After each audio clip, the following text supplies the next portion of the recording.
Hi, everyone, and welcome to my show called We Were Lied to About 9/11. I am your host, John Gold, and this show is part of the Soapbox People's Network. The premise of this show will revolve around something 9/11 family member Patty Casaza said in the documentary 9/11 Press for Truth. Quote, yes, they lied. They all lied. Whether consciously or unconsciously, it happened. Now we need to look into why they lied and what were the results of those lies. End quote.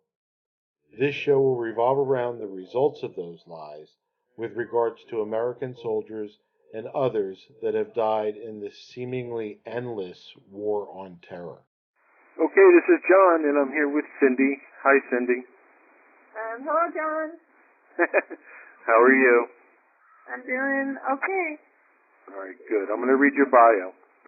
Cindy Lee Miller Sheehan was born on July 10th, 1957. She married Patrick Sheehan, and the couple had 4 children, Casey, Carly, Andy, and Janey. Casey was the oldest. The whole family was active in the church. Cindy was a youth minister. They were a tightly knit family that, in Cindy's words, quote, did everything together, end quote. Cindy's world changed forever when, on April 4th, 2004 mission in Sadr City, Iraq, Army Specialist Casey Sheehan was killed. Cindy and other military families met with President George W. Bush in June of 2004. By October, Cindy's grief had led her to action. She wrote, quote, I was ashamed that I hadn't tried to stop the war before Casey died. Well, I now felt that if I couldn't make a difference, I would at least try, end quote. Sheehan became one of the strongest, most personal and persistent voices in the movement against the war in Iraq. Her quest to end the war, bring soldiers home, and hold politicians accountable for the decisions that sent the troops to Iraq in the first place has been unwavering. In early August of 2005, Cindy, or Peace Mom as she came to be called, camped in a ditch near President Bush's ranch in Crawford, Texas. She requested a second personal meeting with the president, who had declared that the fallen soldiers had died for a, quote, noble cause, end quote. Cindy wanted to know exactly what that cause was and to demand an immediate end to what she viewed as an unjust and immoral war. So many people stopped by to show their support or join her camp that became known as Camp Casey. A few days later, one of Bush's neighbors offered the Camp Casey participants some land to use as their base. Camp Casey became a regular protest event, popping up when President Bush was in Crawford for holidays and vacations. Between Camp Casey operations, Sheehan traveled extensively to join anti-war rallies and to meet with activists and leaders from around the world. She has been credited with being the face for the peace and justice movement. Her published works include an account of her first year of activism called Not One More Mother's Child, a collection of her writing and speeches, Dear President Bush, Peace Mom, A Mother's Journey Through Heartache to Activism, Myth America, 20 Greatest Myths of the Robber Class, and the Case for Nonviolent Revolution, Revolution, A Love Story, and I Left My Marbles in San Francisco, The Scandal of Federal Electoral Politics. Okay, that's your regular bio. I wrote a little personal bio for you. You're going to take up all our interview time. No, it's okay. Okay. Well, what can I say to you that you don't already know? I mean, you're one of my heroes. You're one of my inspirations. You are one of my best friends. I am grateful for every experience I've had with you. I love you very much, and I believe that you are the equivalent of today's Martin Luther King. So that's for you. Aww. All right, so my first question, what was the day of 9/11? Can I make one slight correction to your bio? Sure. The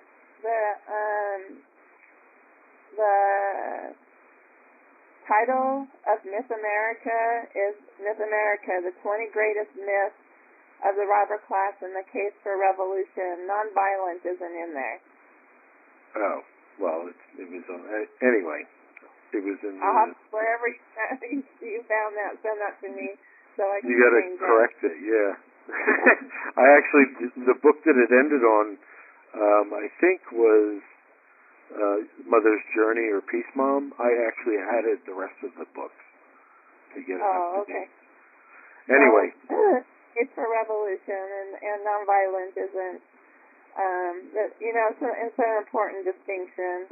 Not that I'm for violence, but I'm for self-defense. Right, no, you believe in self-defense. You believe in nonviolence, but you do believe in self-defense. And I think Gandhi felt that way as well, if I'm not mistaken. Well, I think that the violence of a revolution comes from the counter-revolution, and then the revolution has like no other option but to defend itself. Right, exactly. All right, so my first question to you is, what was the day of 9/11 like for you? Well, I think that I had the same reaction that most people had. It was shocking and awful, In the first days, it was confusing and everything was mixed up about, what happened, and where people were still looking for their loved ones, and they were putting up big pictures like, have you seen this person? I guess people who worked or were at the Twin Towers the day that it happened. But one of my first thoughts after 9/11 on that same day was, I woke up and I walked out into the living room, and my daughter Carly said, "Hey, Mom, a plane just flew into, one of the Twin Towers in New York City." So I still hadn't even had one cup of coffee yet before I had to start processing this. But one of my first thoughts was, oh my God, this is going to end up killing Casey. And, my horrible thoughts turned out to be true. Sadly. Now, how did Casey's death affect your family early on? And the reason that I asked that question is because I want people to get an idea of what a soldier's family goes through after their death. Well, I'm supporting right now two mothers whose children have recently passed away, and they were both from illness, and the children were a lot older than Casey when they passed away. But the only difference, I think, besides losing a child to illness or accident and war, is the absolute certainty that having a child killed in war is 100% unnecessary and avoidable. And if your child is a soldier or a member of the U.S. military forces, so having to bury a child in the first place is deeply unnatural. It's demented. It's not in the order of things. Children are meant to bury parents, and that I've buried both my parents, so I know how hard that is also. But it affected our family in predictable ways and unpredictable ways also. In many ways, it brought us together and made us treasure each other more.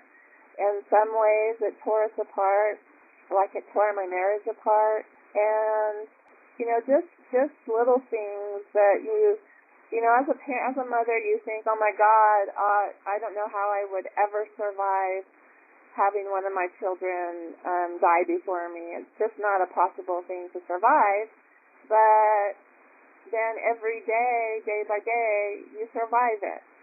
And you wake up in the morning, the first thought is of your child who died, and your last thought before you fall asleep is of your child who died. For me, I dreamt about him so much also. So you're surprised that you're actually surviving, but then there's little things that you don't think of, like every time the phone rang for a while, think, oh, I hope that's Casey.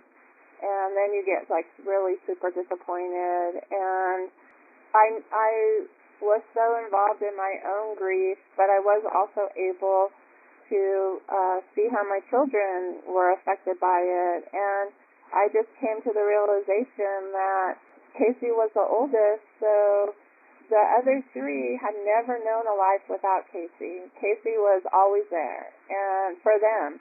And Pat and I, his dad, had, of course, had a longer life without Casey than we had with Casey. So it just is a horrible thing that families have to go through. And it angered us. It angered all of us. We were all together in our anger against the Bush regime and against the U.S. wars of aggression, unnecessary, immoral, illegal wars of aggression. So at least we were all united along those lines. So I just, want to say that all parents and families who lose a child go through similar things, but, it's not, as I'm supporting the mothers of the other young people who have died, I'm able to, 10 years later, be there for them and just tell them about what I went through without having any expectations that they're going to go through the same thing. But they can look at me and say, well, Cindy buried her son 10 years ago, but she's still here. She can still smile. She can still laugh. She can still take joy in her grandchildren and other children. So it's also, I think, a symbol of hope that they'll be able to survive it too. Well, I feel horrible. I've gotten to know your family over the years, and I know it's hard for them, and they're so strong, though. Your family is a very strong family. And I just want to get into the numbers a little bit. The soldier deaths in Afghanistan is at 2,175. Soldier deaths in Iraq were 4,489. Soldiers wounded in Afghanistan is 19,890. Soldiers wounded in Iraq is 32,021. And, I think those are based on official numbers. I got them from antiwar.com. And in this show, we're focusing on how families deal with the loss of a soldier, but I do want to acknowledge the thousands that have been killed, wounded, and displaced in Afghanistan, and the upwards of 2.5 million killed in Iraq, and millions more wounded or displaced. We're focusing on soldiers, but I want people to know that we have not forgotten about the people that we've killed. Now, my next question is, when you began to realize that Casey died for lies, what kind of anger did you feel?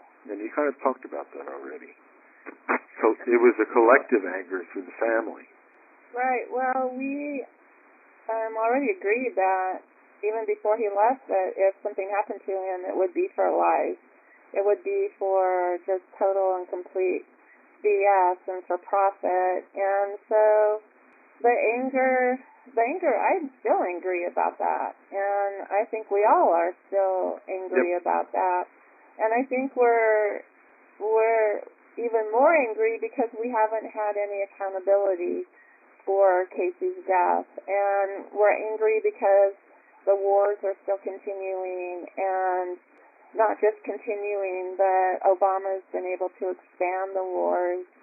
He's been able to make, the troop deaths lower, but of course the civilian deaths in the countries are keeping a pace. And so the anger, I think we've been able, I'm going to speak for myself, but I also want to, as a close family as we are, I want to speak for what I observe about the rest of my family, is that the anger has been able to motivate us and not turn us into bitter people. And so, I've become politically cynical, but I'm not bitter.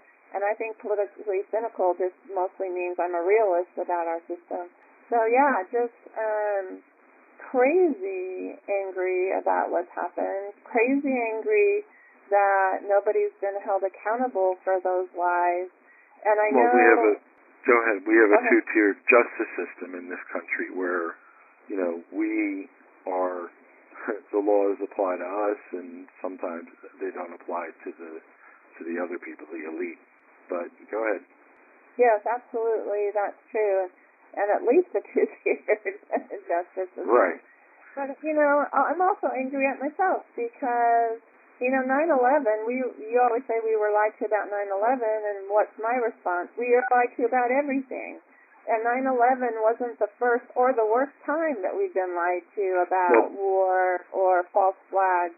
The one thing about 9/11 is that, it's seemingly acceptable, and you've made this point several times. It's seemingly acceptable to people that Bush lied about everything else but 9/11. That's a lot of what people, think, a lot of what progressives, think or at least portray, that they have no questions about 9/11 and so forth. Right. Well, of course, and that's a country deeply in denial about our history. We have a history of war and false flags or real events that happen like 9/11 that they misuse and abuse for their agenda. And their agenda is global hegemony and profit. So I'm angry at myself for not trying harder to keep Casey out of that situation. And I'm angry at the other people in our country that are so easily propagandized. Look at what's happening in Syria and Iraq again and Ukraine and China and people in mostly Somalia, Africa. Right, and mostly liberals. They are buying the propaganda because Obama's saying it. But if Bush was saying it, they wouldn't be buying it. And then, of course, the conservatives think that Bush should just bomb these people harder. So it's just, it's just like a constant motivating anger, I think, that keeps me going to try and I think accountability would go a long way to stopping the crimes. And I work to expose the lies. The whole point of accountability is to show people that if you do something wrong, you're going to be held accountable, and therefore it's incentive for other people not to repeat, the crimes of others and so forth. I want to read a little quote. Quote, President Bush and his top aides publicly made 935 false statements about the security risk posed by Iraq in the 2 years following September 11, 2001, according to a study released Tuesday by two nonprofit journalism groups. The study says Bush made 232 false statements about Iraq and former leader Saddam Hussein's possessing weapons of mass destruction, and 28 false statements about Iraq's links to Al-Qaeda, end quote. And that's from CNN from January 24th, 2009. Now, you're talking about people falling for the propaganda, and it's not only the statements that they make, it's the corporate media that parrot what they say over and over and over again, and eventually it begins to brainwash people. Now, Casey died on April 4th, 2004, the same day that Dr. Martin Luther King died. How much of an influence has Dr. King been to you, and does it anger you that on Martin Luther King Day, the corporate media seemingly forgets about his anti-war activism in their pieces about him? Right. Well, Martin Luther King Jr. just didn't die. He was assassinated. Right, exactly. And, of course, there's much evidence that there was a big conspiracy with our CIA involved, or FBI, or whatever the dark shadowy forces are, that assassinated him. So I think that, of course, Casey was also born on John F. Kennedy's birthday, and he was another person who was assassinated. Huh? I did not know that. Right. So another person that was assassinated for whatever reason he was assassinated. So the writings of Martin Luther King Jr., especially his speech Beyond Vietnam, the beloved, building the beloved community that he gave on April 4th, 1967, exactly a year before he was assassinated, have been very influential to my activism. Martin Luther King Jr. On that speech gave the three biggest obstacles to peace, and that's militarism, racism, and poverty. And so those are still the three evils that we're fighting with today, and we're not just fighting with them, they're expanding, and things have only gotten worse since his assassination. And the way that people portray him as a great civil rights leader is appropriate, but I've seen some incidences on parades on Martin Luther King Jr. Day where there's military hardware on display, and the military's out there trying to recruit the children. And of course, the people who come to those parades are usually minorities and poor people who are easy prey to the military. And so it's very frustrating. And he did get the Nobel Peace Prize. He received the Nobel Peace Prize in 1965, I believe, but I think that was mostly for his civil rights work. And in his Beyond Vietnam speech, he says, as a recipient of this great honor, I can't be silent any longer. Right. And I remember right after Camp Casey in 2005, you know who David Geffen is, right? Yes. Yeah, I had met him at a dinner party that Ariana Hutchinson gave for me. Here I am name dropping. And so I met David Geffen, and shortly after that I wrote a piece called "What Kind of Extremist Will You Be?" Because that's what Martin Luther King Jr. said. He said it's not, in this day and age, it's not if you will be an extremist, it's like, what kind of extremist will you be? And so I said, I'm going to be an extremist for peace and justice. And so I got an email from Jody Evans, one of the co-founders of Code Pink, and she told me, oh, by the way, David Geffen read your piece about extremism, and he won't support extremists. So, I mean, it's been influential. Martin Luther King Jr. has been influential to my work, and especially, recognizing that poverty and militarism, racism are intricately linked. And he was seriously thinking of running for president on a socialist ticket in 1968 before he was assassinated. So and then of course he started to be more reconciled with Malcolm X and Malcolm X's worldview. So I'm impressed with that, Martin Luther King Jr., and what he had evolved into. And of course, over the last 10 years since Casey was killed, I believe that my worldview has greatly expanded.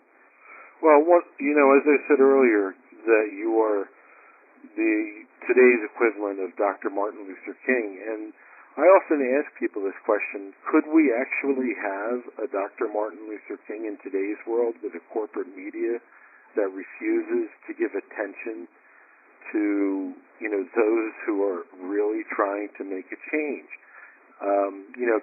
Toward the peace, so many things that you've done have essentially been ignored. They haven't let you get to that point where you're as influential as he was. And I think the media was a little different back then. And with regards to his assassination, there was a civil suit that in 1998 where that found there was a conspiracy to kill Dr. Right. Martin Luther King. Yeah, Tell I us think about... William Pepper, Dr. William Pepper, and I had him on the soapbox. Yep, a couple Dr. years William ago. Pepper was the one who represented the King family at the civil suit, and he won. And they found I that... just like to say Dr. Pepper. That's... yeah, Dr. Pepper. That's also something that is also left out of those pieces about Dr. Martin Luther King, for some reason. Tell us about some of the lies that led us into war.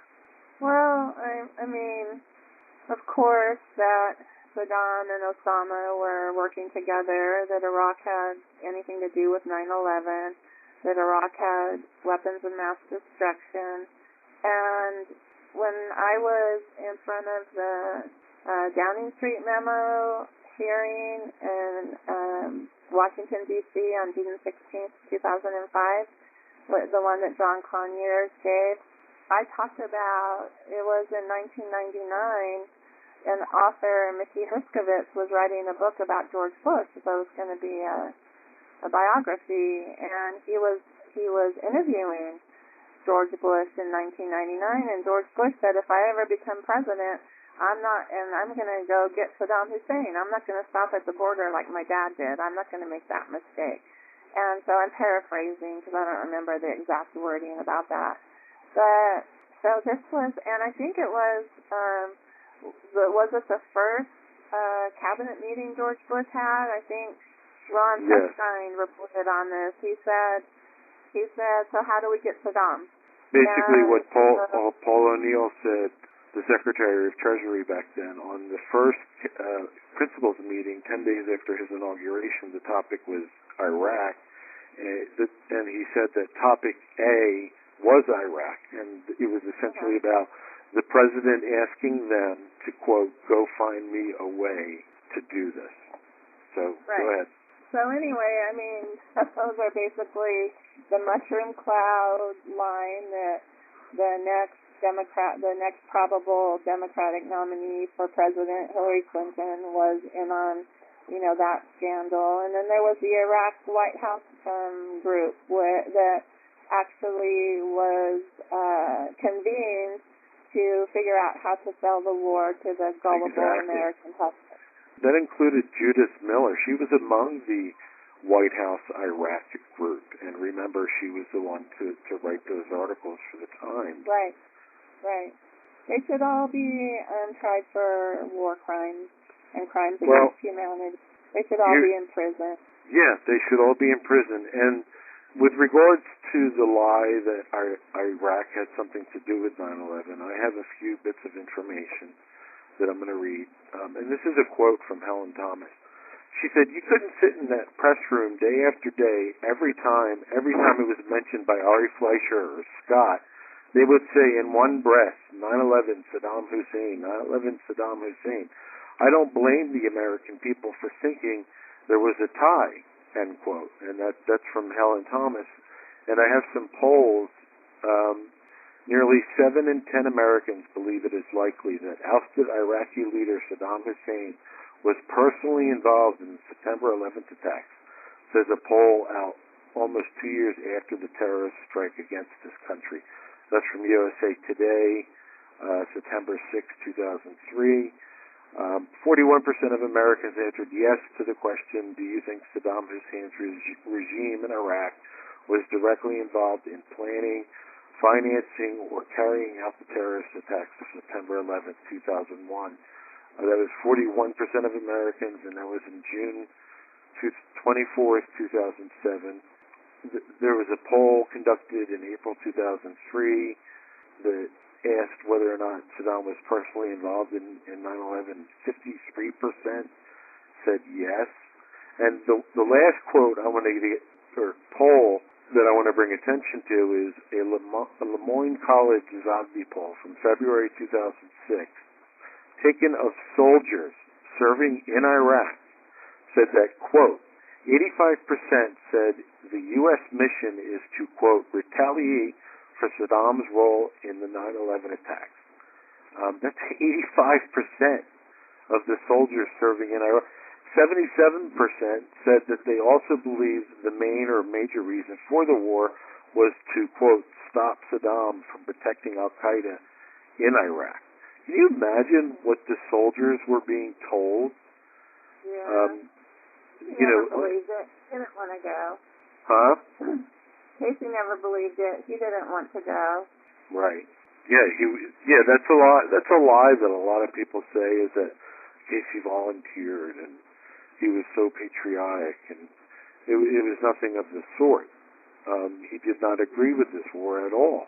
Now, when you were at Camp Casey, you wanted to ask the president, for what noble cause, or did my son die? And here's some quotes for you. President Bush answered growing anti-war protests yesterday with a fresh reason for U.S. troops to continue fighting in Iraq. Protection of the country's vast oil supplies, which he said would otherwise fall under the control of terrorist extremists. And that's the Associated Press, 8/31/2005. Quote, of course it's about oil. It's very much about oil. And we can't really deny that. That was General John Abizaid, March 2007. Quote, people say we're not fighting for oil. Of course we are. They talk about America's national interest. What the hell do you think they're talking about? We're not there for figs, end quote. And that was Chuck Hagel, 2007. And the last one is, I am saddened that it is politically inconvenient to acknowledge what everyone knows. The Iraq War is largely about oil. And that was Alan Greenspan in 2007. There were other reasons for war in Iraq, and Ray McGovern had an acronym once. Oil. The O for oil, I for the protection of Israel, and L for the logistical placement of bases in that region for future use. Those were the three main reasons that Ray thought we were doing this. And, it's about money, obviously. It's about projecting America's hegemony and so forth. It was really horrible. And, I want to get into something with you that was sold to the American people, and that was that Obama ended the Iraq War. Right. What do you have to say about that? Well, at the very beginning, it was in 2008, as a matter of fact, when Bush was on his way out and Obama was on his way in. And then the U.S. negotiated a status of forces agreement with the Maliki, however you say his name, Iraq government. And so that was to remove the troops, I believe, by the end of 2011.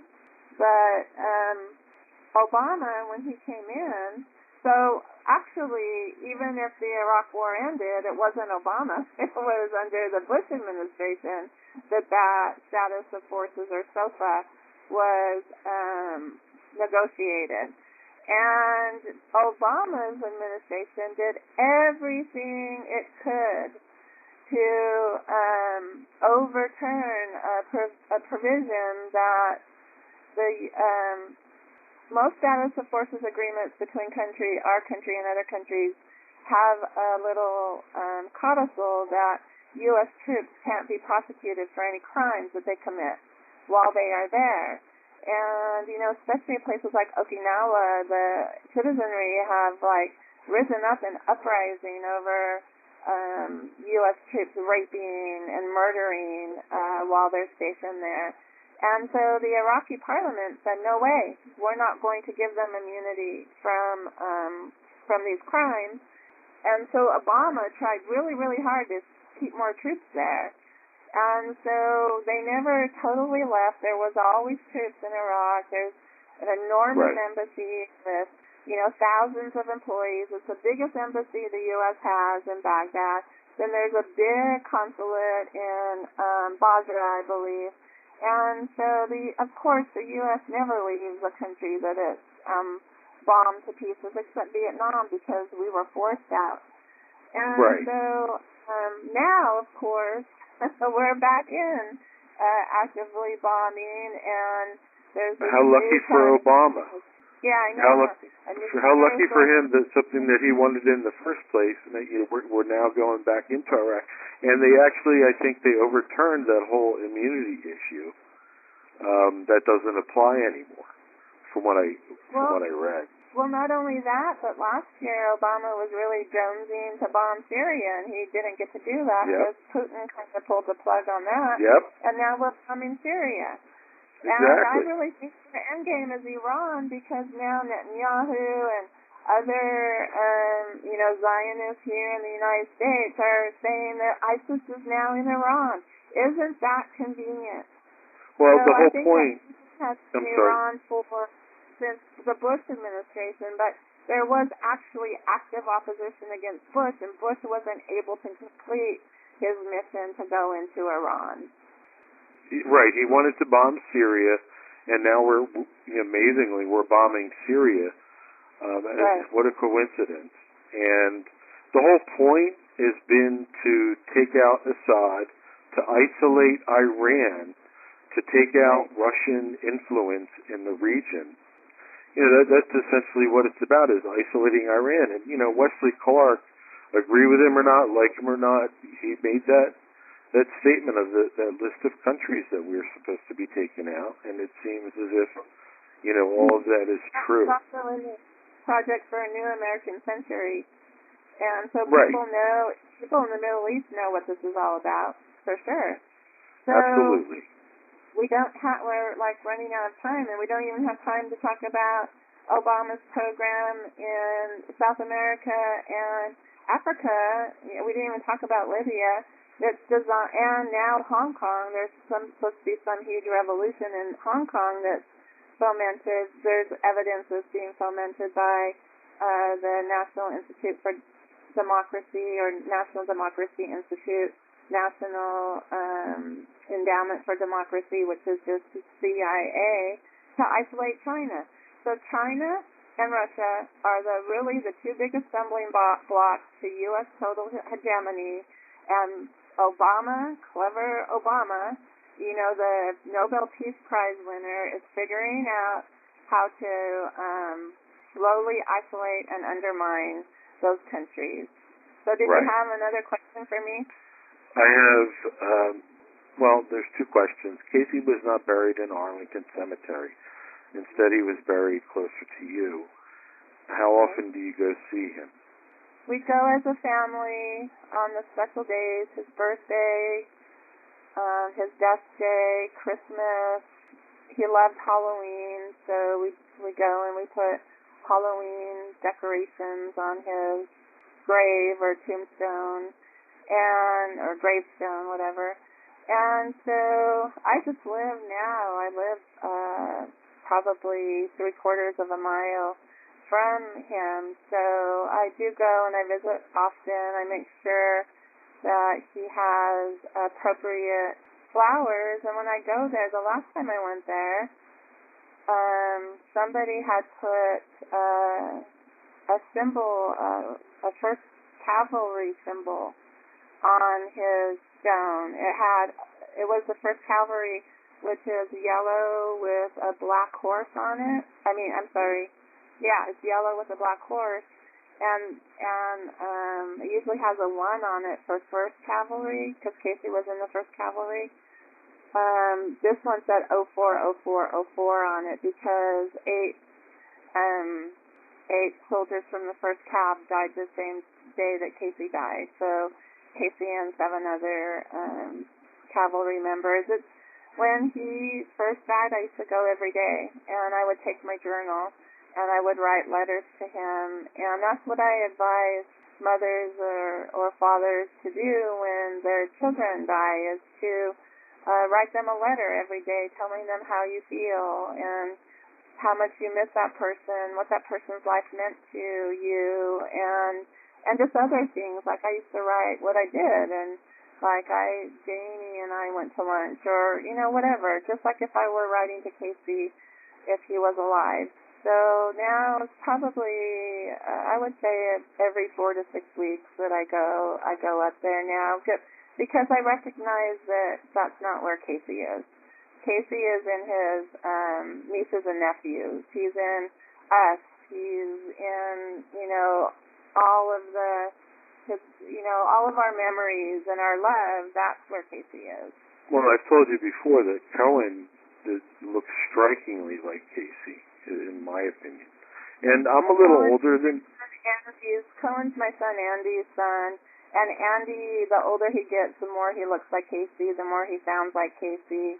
And, Andy has really taken Casey's life and tried to really make that a model for the way he lives his life. And so I'm just really proud of all my kids and the way that they have handled this and the way that they move forward without losing touch with Casey and what an enormous part of our family he was. Well, I'm a little older than and Casey, but when I look at... Right, he's still part of your family. I'm a little older than Casey, but when I went to look at Casey's grave, it looks like that we could have been friends.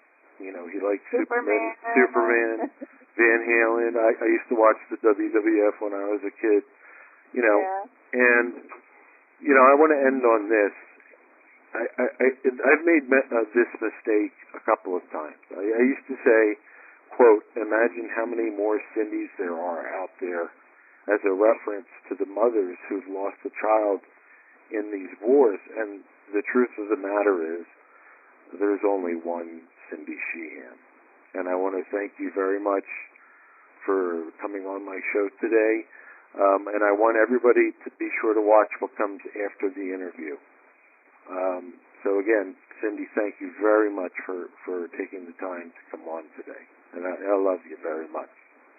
You're welcome, John. I love you, and I just want to say that the Soapbox People's Network is very excited and honored that you do this show for us, and we just want to, I say we, but it's just really Dee and I, and our future bloggers we're getting like over 100,000 hits a month, so that we think that that's really good for a brand new website.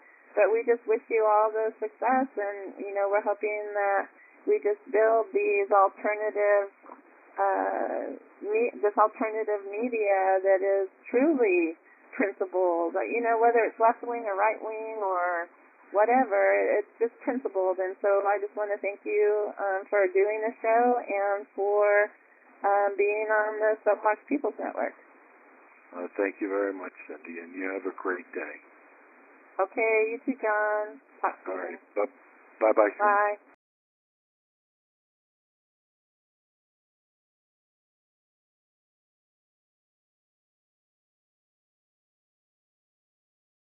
Have you ever heard the sound of a mother screaming for her son? The torrential rains of a mother's weeping will never be done. They call him a hero. You should be glad that he's won. But have you ever heard the sound of a mother screaming for her son? Have you ever heard the sound of a father holding back his cries?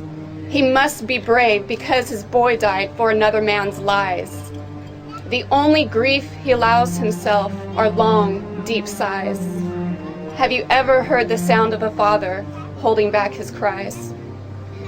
Have you ever heard the sound of taps played at your brother's grave? They say that he died so that the flag will continue to wave. But I believe he died because they had oil to save. Have you ever heard the sound of taps played at your brother's grave? Have you ever heard the sound of a nation being rocked to sleep? The leaders want to keep you numb so the pain won't be so deep. But if we, the people, let them continue, another mother will weep. Have you ever heard the sound of a nation being rocked to sleep?